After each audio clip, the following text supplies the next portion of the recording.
Oi, meu aluno, tudo bem? Vamos falar sobre as 10 classes de palavras? Pois então, você viu antes que nós tínhamos aquela divisão entre morfologia, fonética, fonologia, sintaxe, semântica e pragmática.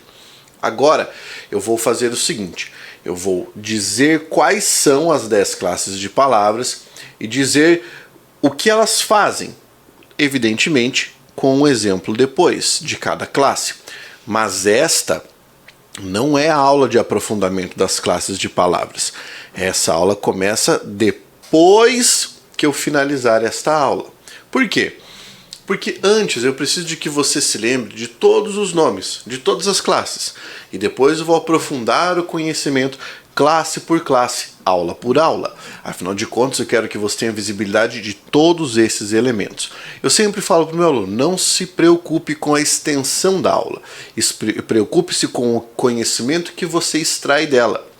Veja bem, nós já tivemos no estudo da gramática 8 classes, 12 classes e agora nós temos como algo já sacramentado 10 classes de palavras. Essas 10 classes compõem todo o nosso arcabouço de palavras da língua portuguesa. E nós dividimos em classes por causa das suas características. São palavras que possuem características semelhantes que permitem que as agrupemos em pequenos grupos ou sob um rótulo para facilitar o seu estudo. Primeira dessas classes é o artigo. Por definição, é o termo que particulariza o sentido de um substantivo. Por exemplo, o artigo o artigo a, artigo e os seus plurais, certo? Então, aqui você tem a primeira classe de palavras. Tome cuidado, porque você vai perceber que algumas palavras aparecem em outras classes. Por exemplo, existe o a preposição, certo? Você não pode confundir o a artigo com o a preposição. E isso você vai aprender ao longo das nossas aulas. Um adjetivo, né, é um termo que caracteriza, qualifica ou indica a origem de outro termo. Deixa eu só tirar esse S aqui que ele apareceu de enxerido.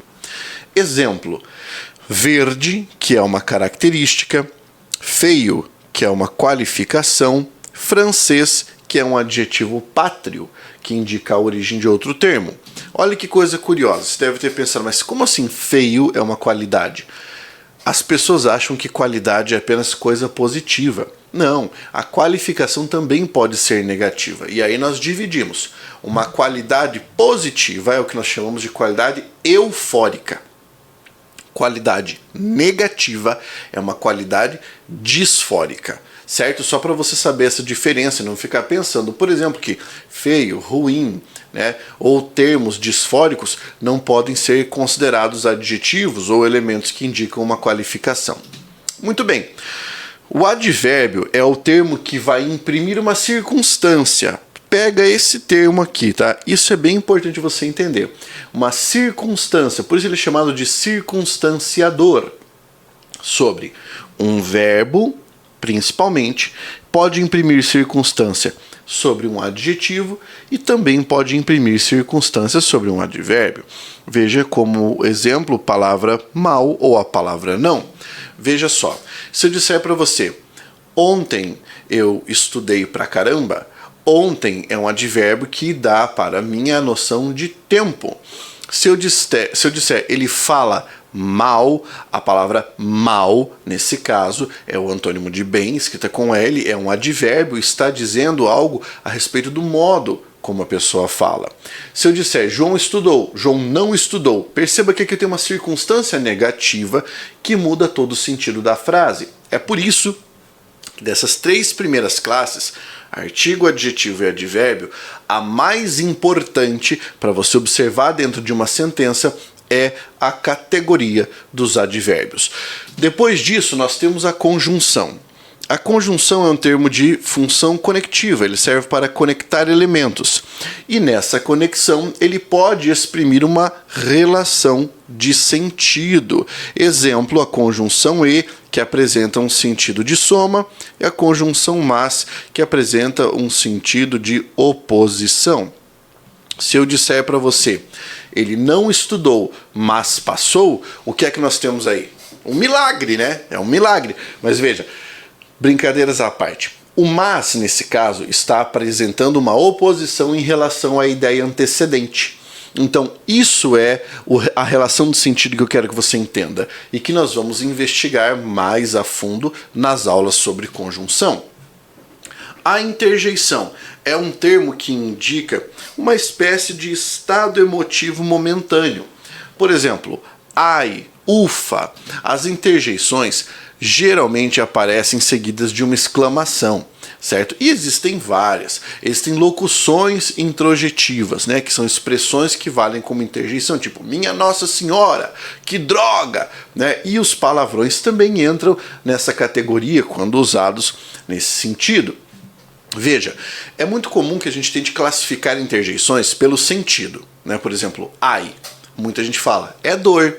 Tá, mas depende muito da colocação. A pessoa bateu a mão e falou, ai, beleza, é dor. Alguém conta pra você um segredo e você fala, ai, não é dor, é surpresa. Alguém tá lá cantando a música empolgado e manda um ai. Isso aí é o quê? É empolgação, não é dor. Então, muito cuidado quando você for classificar, porque depende sempre do entorno, sempre do contexto em que surge esse elemento. E o numeral aqui é o termo que para nós indica uma quantidade, daí vai ser o numeral cardinal. Posição será o numeral ordinal. Multiplicação será o numeral multiplicativo e fracionário, né, para indicar uma fração. Por exemplo, a palavra 2, que é um cardinal, segundo, que é um ordinal. Você pode ter duplo, multiplicativo, meio, fracionário, certo? E aqui nós temos a nossa categoria dos numerais. Dessa categoria que eu falei, conjunção, interjeição, numeral, a mais importante é a categoria das conjunções, sem qualquer dúvida. Principalmente se você for concurseiro, se você for estudante de vestibular, porque isso cai extremamente nas provas de língua portuguesa. Preposição. A preposição também é um termo de natureza conectiva e ele também exprime uma relação de sentido que pode ser expressa na regência dos termos. Regência é a necessidade ou não de aparecer um elemento de conexão, né, como uma preposição. Exemplos de preposição: de, com e para. Agora, preste muita atenção a isso que eu vou dizer. Qual a diferença entre uma conjunção e uma preposição, já que os dois elementos são de natureza conectiva? A preposição você coloca porque quer colocar, porque você quer apresentar aquela relação de sentido. Por exemplo, Maria foi à praia, mas não entrou no mar. Você coloca aquele mas para deixar explícita a relação de sentido. Agora, quando eu coloco uma preposição, eu não coloco porque eu quero, eu coloco porque eu devo colocar. Por exemplo, João gosta de estudar português. Remova a preposição daí e veja como a frase fica. João gosta de estudar português. A frase fica estranha. Parece que é um robô que está lendo, parece que é o Arnold Schwarzenegger no Exterminador do Futuro lendo João gosta de estudar português. Não é isso. Então, nós precisamos, somos obrigados a colocar aquele de ali por uma questão de regência. E nesse caso é a regência do verbo gostar, porque quem gosta, gosta de alguma coisa. Então essa é a diferença entre uma conjunção e uma preposição. Pronome, que é um termo empregado para substituir ou retomar algo no texto. E aí nós temos várias categorias de pronomes. Pronome pessoal, pronome possessivo, demonstrativo, interrogativo, etc. Aqui nós temos a palavra eu, pronome pessoal, cujo, pronome relativo. Eu peço para você destacar preposições e pronomes porque são extremamente importantes aqui, tá?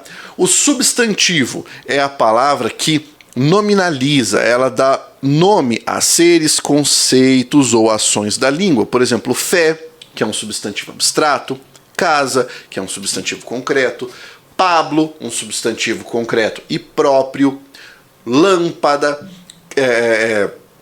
empresa, microfone, caneta, esses são substantivos. Eu sempre digo para o meu aluno pensar da seguinte forma: se for uma coisa, será um substantivo, tá? Então, tela. Eu não sei o que é a palavra tela. Tela não é uma coisa? É um substantivo então. Diferente de falar amarelo. Amarelo não é uma coisa. Amarelo é uma característica. Então é um adjetivo. Percebeu?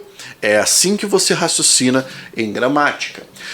E por fim o verbo, né? Talvez uma das classes mais importantes, se não a mais importante, é um termo que exprime uma ação, um estado, uma mudança de estado ou um fenômeno natural. Atenção, inclua aí.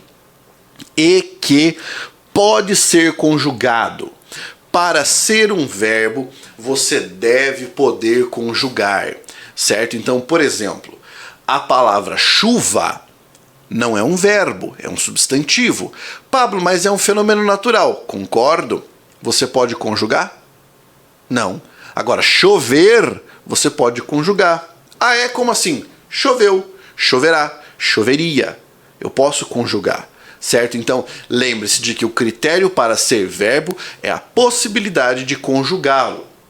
E aqui eu tenho exemplos. Verbo de ação, estudar, de estado, estar, ficar, mudança de estado. Por exemplo, ficou doente, ele não estava, ficou é mudança de estado. E nevar, um verbo aqui que indica um fenômeno natural. Dessas classes, as mais importantes, como eu falei, são o advérbio, a conjunção, a preposição, o pronome e o verbo. De 10 classes, 5 são elementares para você começar a pensar em estudar língua portuguesa. Você não pode sair da morfologia para estudar sintaxe se você não tiver dominado pelo menos essas 5 classes de que eu acabei de falar para você. Tudo bem? Ótimo. Então agora finalizamos isso e vamos mergulhar no aprofundamento dos conteúdos. Nossa próxima aula servirá para falarmos a respeito dos artigos na língua portuguesa. Até lá, fique firme, porque estudar sempre vale a pena. Força, guerreiro!